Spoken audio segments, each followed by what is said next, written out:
The alarm screamed through Mercer Dynamics' glass atrium as screens turned from bright promos to breaking news, and the narrator held the moment when order cracked. Gabriel Mercer said, "What the hell is this?" As Elena Price's voice trembled. "It's a breach alert, not a test," Marcus Doyle shouted. "We're live on every channel," while Renee Calder whispered, "They've gone public before we could respond." Tessa Quinn said, "The feed's corrupted. It's coming from inside." And Jonah Reed muttered, "That's no accident." The narrator followed Gabriel as he stepped forward, fists clenched, watching his empire shatter in real time. Victor Hale's statement scrolled across every display, accusing fraud. The floor vibrated with chaos. Phones lifted like weapons, and Gabriel said, "Lock the servers," though his voice carried the weight of betrayal. Inside the command room, silence fell like static as monitors painted everyone in pale blue. Gabriel Mercer said, "Trace every access point," and Elena Price said, "Finance servers are isolated." Marcus Doyle said, "We can contain exposure if we freeze legal." Tessa Quinn said, "Logs show movement before dawn." Jonah Reed muttered, "That's not an accident." The narrator observed Gabriel studying their faces, realizing trust was thinner than glass. Renee Calder typed furiously, "We're getting questions from regulators," Gabriel said. "Tell them nothing yet." The air carried exhaustion and disbelief as numbers kept bleeding red across the screens. The board appeared on screens like judges awaiting confession. The narrator described the air thick with judgment. Gabriel Mercer said, "We were sabotaged," and Lillian Cross said, "Markets respond to leadership, not excuses." Elena Price said, "We can restore stability through limited disclosure." Marcus Doyle warned, "Confession kills valuation." Renee Calder whispered, "Media wants blood." Gabriel said, "We're not criminals," but his voice cracked under glare. Jonah Reed muttered, "They already decided you are." Every second ticked heavy as Gabriel's reflection fractured across the screen mosaic. The narrator followed Renee Calder briefing press outside the frosted doors while chaos brewed behind. She said, "Mercer Dynamics is cooperating fully," her tone rehearsed but eyes restless. Jonah Reed said, "Cooperating with who?" And Tessa Quinn whispered, "We lost 3 drives already." Marcus Doyle said, "Contain rumors now." Gabriel Mercer stood behind glass, unreadable, and Ella said softly, "Truth isn't a weapon we can use." The hum of cameras filled the silence, their flashes painting fragments of fear. When trading halted, the narrator caught the breathless quiet that followed. Gabriel Mercer said, "We're frozen," and Marcus Doyle said, "We bought time." Elena Price replied, "No, we invited scrutiny." Tessa Quinn said, "The breach logs loop back through legal servers." Jonah Reed muttered, "That's deliberate routing." Renee Calder sighed, "Headlines call it collapse." Gabriel looked at the ticker's final number before blackout and said, "Empires fall faster than they rise." The room felt smaller, the light harsher, as each realized survival would demand betrayal. The night pressed heavy against the penthouse glass as the narrator watched Gabriel Mercer pace, his empire's reflection trembling across the skyline. Gabriel said, "I built this to survive anything." The city lights flickered like mocking laughter. Elena Price called from the office line, saying, "Cross wants a statement before morning." Gabriel said, "Tell her I'm not begging." Marcus Doyle texted, "Rumors say internal audit turned." Renee Calder whispered through the phone, "The networks smell blood." The narrator saw him freeze as an old number flashed across his screen. Harold Whitaker said, "Come see me, Gabriel." Silence answered as thunder rolled. Inside the old gentleman's club, leather creaked beneath whispers of forgotten kings. The narrator framed Harold Whitaker like a ghost carved from caution. Harold said, "Empires end two ways, by outside pressure or an inside knife." Gabriel Mercer said. "Which one bleeds me?" Harold said. "The one you raise to trust." He slid a card forward, muttering, "Lillian Cross wants leverage." Gabriel said, "She wants control." Harold sighed. "Same thing, son." The fire snapped between them, scattering embers like truth too late to save. The narrator lingered on Gabriel's clenched jaw as betrayal began to take shape. The narrator followed Gabriel Mercer into a rain-slick alley behind the club where Tessa Quinn waited, hood drawn low. Tessa said, "You weren't supposed to meet Harold without backup." Gabriel said, "He still knows where the bodies are buried." Tessa replied, "Then bury the files." "Not yourself." She handed him a flash drive. Marcus Doyle's voice cracked through the phone. "Our rival Victor Hale just filed injunction." Gabriel said, "He's cutting the oxygen." The narrator caught the tremor in his hand as he pocketed the drive. A symbol of salvation oros, ruin. Dull. Back inside Mercer Dynamics, the narrator observed the storm reborn. A rumor. Elena Price said, "Hale's lawyers are circling." Marcus Doyle snapped. "We still have assets locked," Renee Calder said. "Puri can't outrun legal fire." Jonah Reed murmured, "Or insider rot." Gabriel Mercer said, "We find who did this before they find us."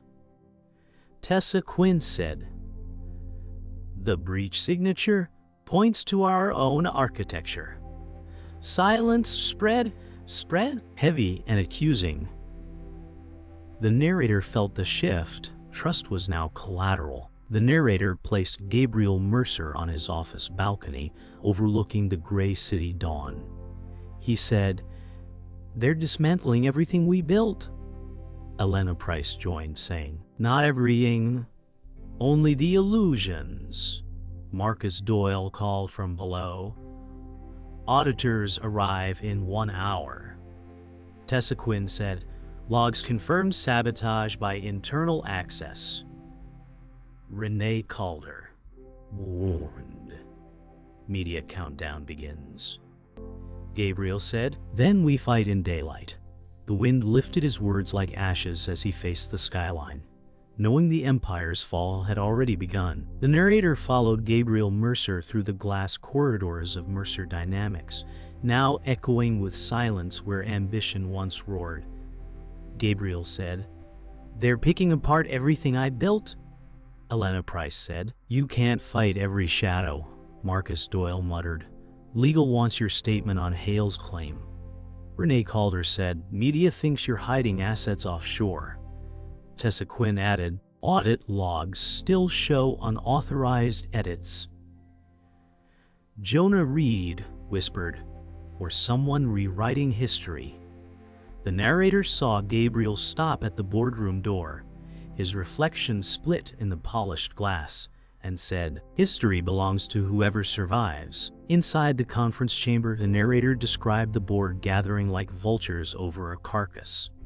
Lillian Cross said, "We've received Victor Hale's acquisition offer." Gabriel Mercer said, "He's buying ashes, not a company." Elena Price replied, "He's buying narrative control." Marcus Doyle said, "We reject now, we trigger liquidation." Renee Calder said, "Public wants a head, not numbers." Jonah Reed murmured,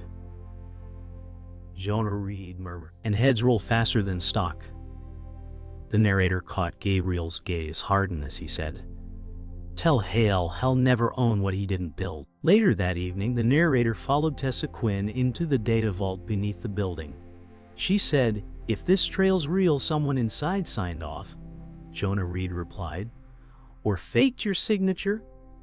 Gabriel Mercer said, "I want proof." Not paranoia, Tessa said. Proof might kill someone's career. Marcus Doyle's voice came through comms. Audit window closes in 1 hour. Gabriel said. Then open the files. The narrator watched as a red folder blinked onto the screen, sealed under Elena Price's clearance. The narrator captured confrontation like thunder breaking glass. In Gabriel's office, Elena Price stood rigid as he said, "Your clearance sealed the breach." Elena said, "You think I'd betray everything I built with you?" Renee Calder entered saying, "Press leak claims internal conspiracy." Marcus Doyle added, "We're losing the board," Jonah Reed whispered. "Or they were never yours." Tessa Quinn said, "Logs confirm Elena's key." Silence thickened. Gabriel said, "If this is true, then everything ends tonight." The narrator lingered on Gabriel Mercer standing before the boardroom window as night swallowed the skyline. Lillian Cross said over speaker, "The board votes at dawn." Marcus Doyle said, "I'll replace you." Elena Price, eyes rimmed with grief, said, "You can still walk away." Gabriel said, "Walking away means letting them rewrite who I was." Tessa Quinn said, "Then you'll need proof before they erase it." Jonah Reed murmured, "Truth doesn't matter when power decides." The narrator felt the city hum like a storm ready to break. The narrator followed Gabriel Mercer into the dim strategy floor, now stripped of confidence and echoing with suspicion. Marcus Doyle said, "The board meets again tonight." Elena Price replied, "Without you," Gabriel said. "They can't remove what they didn't build," Renee Calder whispered. "They already have," Jonah Reed said. "Data trails show deeper edits." Tessa Quinn muttered, "Someone rewrote your executive authority." Gabriel said, "Show me who." The narrator described him standing in blue monitor glow, jaw tight, as realization crossed his face. The betrayal came from closer than anyone dared imagine. In the secure conference room, the narrator caught the tension coiling like a wire. Elena Price said, "Every breach roots through my credentials." Gabriel Mercer said, "Then someone planted them." Marcus Doyle said, "That doesn't clear optics." Renee Calder said, "Victor Hale's people are leaking documents." Jonah Reed said, "Or someone here gave them access." Tessa Quinn whispered, "This wasn't random. It's a design." Gabriel said, "Then let's trace the designer." The narrator observed the look passing between Elena and Marcus, one of old secrets resurfacing. The narrator placed Gabriel Mercer in the underground archive, where old contracts and buried truths slept beneath dust. Tessa Quinn said, "Logs end here," Gabriel said, "because someone erased the rest." Jonah Reed replied, "Manual deletion, not automated." Marcus Doyle radioed, "Cross legal team is en route." Elena Price, voice cracked through speaker. "You need to leave now," Gabriel said, "not without answers." The narrator watched him pull a file stamped confidential. Inside, Victor Hale's signature coiled like a noose. The narrator described thunder rattling the glass as Gabriel Mercer confronted Elena Price in his office. Gabriel said, "Your clearance signed Hale's backdoor deal." Elena said, "You think I sold us out?" Marcus Doyle entered shouting, "Regulators are here." Renee Calder said, "News feeds are calling it fraud." Tessa Quinn whispered, "The breach logs match her timestamps." Jonah Reed said, "Someone framed her or she's lying." Gabriel said, "Truth doesn't matter now. It's perception that kills." The storm outside mirrored the chaos within. The narrator found Gabriel Mercer alone in the darkened boardroom, thunder fading to distant echoes. Harold Whitaker's voice called through the speaker, "You trained them too well." Gabriel said, "They learned betrayal before I did." Elena Price entered softly saying, "This wasn't me." Gabriel said, "Then who?" Marcus Doyle's message flashed. Vote moved to midnight, Renee Calder whispered from doorway. Cameras are live outside, Tessa Quinn said. We can still leak the truth, Gabriel said. The truth's already bleeding out. The narrator lingered on his reflection. Fractured, fading, unrecognizable. The narrator followed Gabriel Mercer into the empty trading floor as dawn bled through the windows. Marcus Doyle said, Thou strip your authority by noon, Gabriel said. Then I've got hours left to make truth louder than rumor, Elena Price whispered. If they find out about the contract, you're done, Renee Calder said. Press trucks are outside already, Tessa Quinn added. Data backup finished. The proof's clean, Jonah Reed muttered. Clean doesn't mean safe, Gabriel said. Then we burn it into memory before they erase me. The narrator described silence folding around them like final prayer before collapse. In the archive chamber, the narrator lingered as Gabriel Mercer stared at decades of files like graves of ambition. Tessa Quinn said, This drive holds your clean audit. Jonah Reed said, and the document proving Hale's set up. Marcus Doyle said, If you release it, Cross will turn the board against you, Gabriel said. Then I'll remind them who built their empire. Elena Price said, You can't win this by truth alone, Renee Calder whispered. Then hell fall with dignity. The narrator caught his expression. Half defiance, half mourning, for a man realizing legacy ends louder than life. The narrator followed Gabriel Mercer and Elena Price into the marble lobby, swarmed by flashing lights and shouted questions.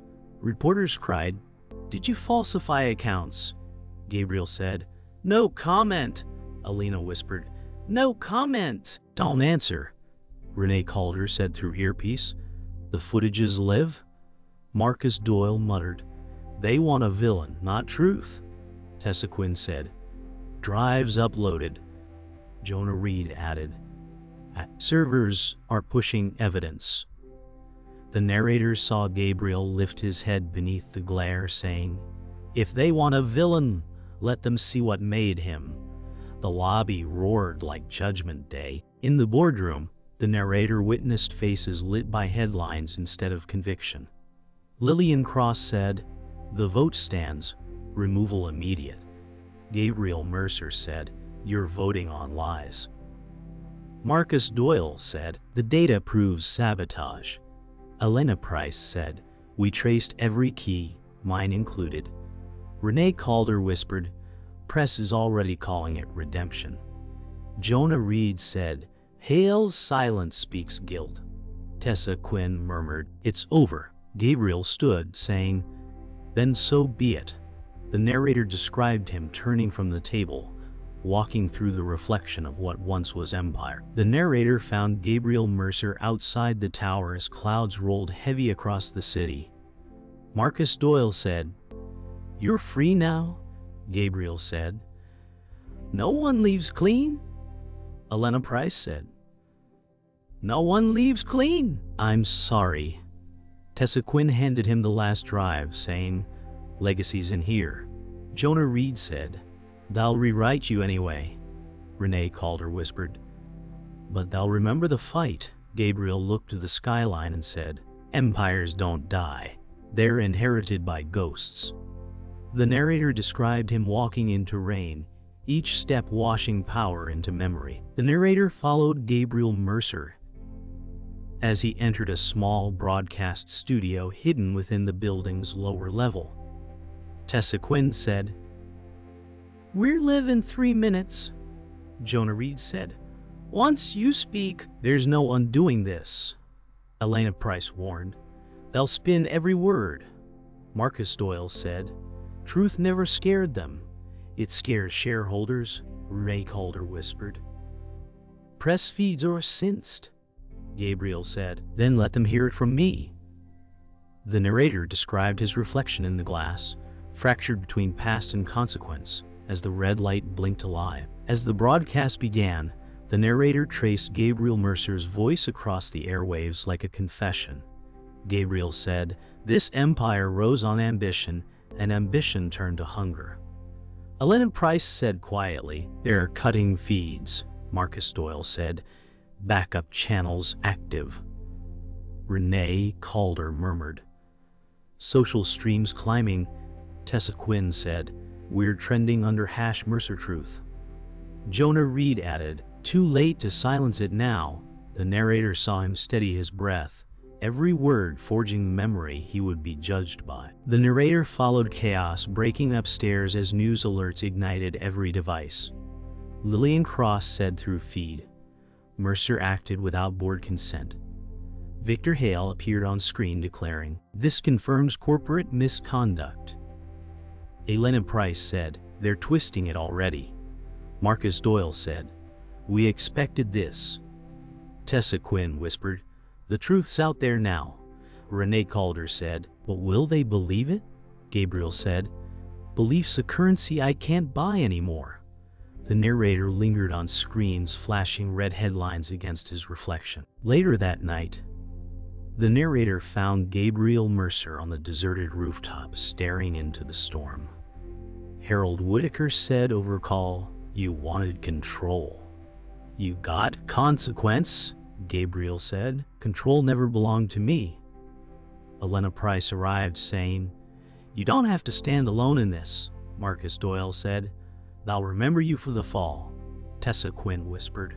"Or for fighting back," Renee Calder said. "History loves a headline, not a man," Gabriel said. "Then let it write me in ash." The narrator described lightning cracking open the sky. By dawn, the narrator traced the silence after chaos. The board had voted, the company renamed, and the empire buried. Marcus Doyle said, "It's done," Elena Price said. "They'll erase your name," Renee Calder said, "but not your voice." Tessa Quinn added, "Your broadcast lives everywhere now." Jonah Reed said, "They'll build from your ruins." Gabriel Mercer said, "Good. Let them remember the cost." The narrator captured the sun breaking over the skyline, lighting the remnants of ambition one last time. The narrator followed Gabriel Mercer walking through the abandoned corridors of Mercer Tower, stripped of its emblems and echoing with memory. Marcus Doyle said, "I've already taken your name from the lobby," Gabriel said. "They can take the walls, not the story." Elena Price whispered, "It feels like a mausoleum now." Tessa Quinn said, "Every empire ends this way." Renee Calder murmured, "Some rebuild from dust." Jonah Reed said, "Or from regret," Gabriel said. "Both build monuments no one visits." The narrator described his voice fading beneath hollow lights, like confession meeting silence. At the old boardroom, the narrator watched Gabriel Mercer gather the last of his things. Elena Price said, "This was where it all began." Marcus Doyle said, "And where it ended." Tessa Quinn said, "You changed everything, even in falling," Renee Calder said. "They'll study you in business schools." Jonah Reed said, "They'll misunderstand you," Gabriel said. "That's what history does best." The narrator lingered on his faint smile. Carved from exhaustion and defiance, as he closed the door for the final time. Outside the tower, the narrator found a crowd gathering, not in protest but in curiosity. Reporters whispered, "He's here." Marcus Doyle said, "Ignore them." Elena Price said, "They want a quote, not a truth."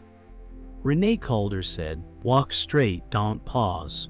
Tessa Quinn said, "You don't owe anyone anything now." Jonah Reed said, "They'll still take your picture." Gabriel said, "Let them. Ashes look good in daylight." The narrator described cameras flashing like sparks over a burned-out monument. Later that evening, the narrator followed Gabriel Mercer to a quiet cafe, overlooking the skyline once ruled by his name. Elena Price said, "You could start over." Marcus Doyle said, "Not in this city." Renee Calder said. Not in the city. You built something unrepeatable, Tessa Quinn said, or unrecoverable, Jonah Reed said. They'll forget soon enough, Gabriel said. Then I'll finally be free. The narrator watched him sip coffee beneath fading neon as the city lights blinked like fading pulse lines of ambition. The narrator found Gabriel Mercer alone at dawn on a pier overlooking the skyline. Waves whispered against steel. Elena Price's voice echoed in memory. You did what you had to. Marcus Doyle's voice said, history will soften this. Renee Calder's said, truth always returns. Tessa Quinn said, we believed in you. Jonah Reed said, empires fall, but people remain. Gabriel said softly, then let mine rest. The narrator described the sunrise washing the horizon clean, leaving only the faint reflection of a man who once ruled shadows.